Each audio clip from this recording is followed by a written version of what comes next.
એક કથાનું આયોજન છે, કઈ જગ્યાએ છે ને શું છે સમગ્ર વિગત?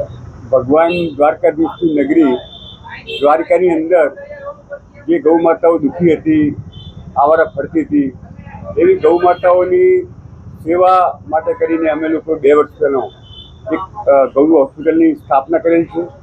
અને એ જ અનુસંધાનમાં હવે અમે લોકો એક વિશાળ ગૌશાળાનું નિર્માણ કરવા જઈ રહ્યા છીએ.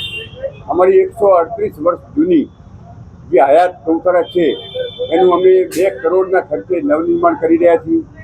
અને દુનિયાની જેને કહેવાય કે સર્વશ્રેષ્ઠ ગૌશાળા કેવી હોવી જોઈએ એનું મોડેલ રૂપે એક અમે ગૌશાળાનું અત્યારે રિનોવેશન કરી રહ્યા છીએ, જેની અંદર આવારા ગૌ માતાઓને ઓપરેશન, પાટાપિંડી, સારવાર અને પછી એનો આજીવન નિભાવ થાય. એ ગૌ માતાઓને અમે અમારી એમ્બ્યુલન્સ 100 કિલોમીટર દૂરથી એમ્બ્યુલન્સમાં લાવે છે, પછી એના ઓપરેશન, સારવાર કરી અને પછી એનો નિભાવ કરીએ છીએ. સારી ગૌ માતાઓનું જે દૂધ થાય છે એ દ્વારકાની નગરીના ગૌ સેવકોને અમે પાઉચ પેકિંગ કરીને દૂધ આપીએ છીએ.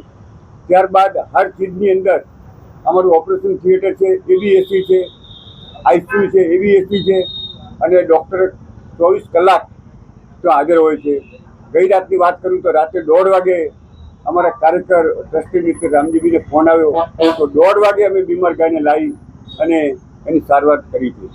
આવી એક સુંદર મજાની ગૌશાળાનું નિર્માણ અમે રિનોવેશન કરી રહ્યા છીએ કે જેની અંદર એક પણ ગાય દ્વારકાની નગરીની અંદર ભગવાન કૃષ્ણની પ્રિય એવી ગૌ માતા દુઃખી ન રહે, એની સારવાર થાય અને એને સારી રીતે સેવા થાય, એ આશયથી આ ગૌશાળાનું નિર્માણ કરી રહ્યા છીએ.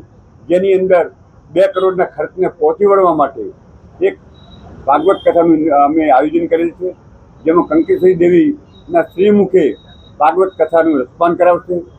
આ કથા 5 જૂનથી 11 જૂન સુધી દ્વારકાની પઠાણ ચોક ગૌશાળાની અંદર એનું આયોજન કરવામાં આવેલ છે.